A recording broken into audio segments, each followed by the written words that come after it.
Alright, in this video we're going to find out the value for k. So I've just rewritten our rate law with our new exponents that we've just discovered when we found out the order. And I'm just going to do a little algebra to rearrange this equation to get k by itself, and I'm just going to divide each side by a to the first, b squared, and c squared. So this is going to give me k is equal to be my rate over concentration of A times the concentration of B squared times the concentration of C squared. So now we got to figure out where are we going to get our numbers for our rate and our concentrations. Well, luckily we have a table of experiments up here. We can choose any of these experiments with the exception of 5, because for 5 we don't know our rate yet. So I think in class I did 1, so just to be consistent I'll do 1 again. So I'm just going to plug in my rate from run 1, and that's going to be 0.0087 over my concentration of A was 1.25 times 10 to the negative third, big M. This is big M over seconds. That's going to be raised to the first, and then 1.25 times 10 to the negative third times big M raised to the second, and then finally 1.25 times 10 to the negative third big M raised to the second again.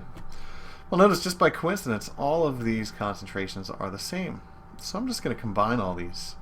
So this is just going to give me 1.25 times 1.25 times 1.25 times 1.25 times 1.25. So 1.25 times 10 to the negative third big M to the fifth raised to the fifth. Actually, I'll hold off on doing that.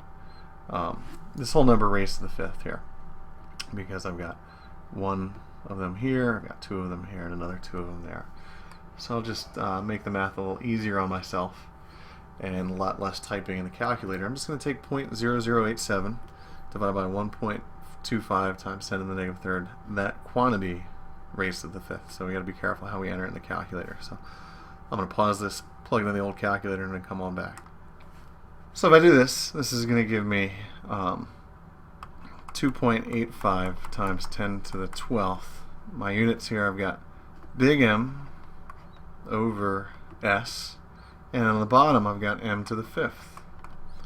So big M and M to the fifth will reduce to just 1 on the top and then M to the fourth down here. That's S. So my K is 2.85 times 10 to the 12th molarity to the negative fifth, I'm sorry, negative fourth, because we're canceling,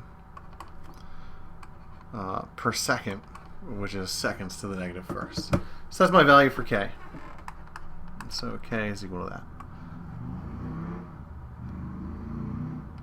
that. In the next one, we'll use our data now to calculate the rate for experiment number 5. What I'm going to do is I'm going to rewrite this equation, but now I'm going to plug in my value for K in here, keeping my exponents here the same. So in the next video, you'll take a look at it, and it'll have everything filled in with the exceptions of our information from trial 5.